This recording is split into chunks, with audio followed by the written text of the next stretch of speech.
Hello students, today's session is about writing a paragraph. I want to make sure that you all know the structure and form of writing a paragraph and how to write a good paragraph because we're going to start writing essays very soon. So what is a paragraph? A paragraph is made up of sentences. It should have at least 5 sentences. It has a topic sentence, which is the main idea of the topic. It explains or describes something. It consists of a topic sentence, supporting details, and a concluding sentence. So a paragraph has 3 main parts: the topic sentence first, which is the main idea, then the supporting details where you explain or describe, then the concluding sentence where you end your paragraph. Now let's have a look at this sample, which is the burger technique. In order to understand the paragraph, the form and the structure of a paragraph, we need to look at this burger technique. As you can see that the bread at the top, it's the topic sentence, and it says, introduces your paragraph, and it should be related to every detail. So the topic sentence must tell what you're going to speak about in the supporting details. Okay?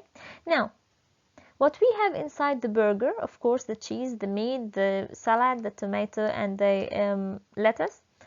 Here are the details. These are the supporting details. Detail 1, detail 2, and detail 3. So in detail 1, you write 1 or 2 good sentences that support your topic sentence. And detail 2, also 1 or 2 good sentences that support your topic sentence differently, not the same sentences, different sentences. And detail 3, 1 or 2 good sentences that give a third supporting idea.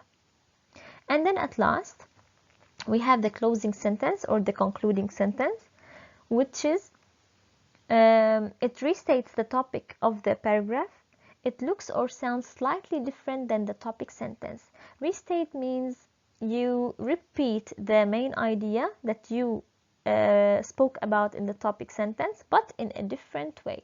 So first you start with the topic sentence, which is the main idea of what you're going to speak about.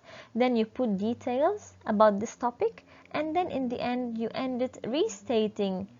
Restating means telling the same idea but in a different way in the concluding sentence. Let's have a look at this example here so you understand the idea more. So the title is Owls, okay? A topic sentence says, I have learned many facts about owls. Okay, so here the writer says that he learned so many facts about owls. How can we know these facts? We know them from the supporting details in the middle. So, supporting detail number 1. First, most owls are nocturnal, which means they hunt at night. That's the first fact. Next, the second supporting detail. Owls cannot move their eyes in the socket, so they must turn their entire head. That's the second fact. Then the third fact, which is the third supporting detail. Finally, the smallest owl is the elf owl, which is 6 inches long and has a wingspan of 15 inches. So here, the writer said in the topic sentence that he learned many facts about owls, and in the details he explained about these facts. And then in the concluding sentence, he said, owls are very interesting birds. So he ended his paragraph with an opinion.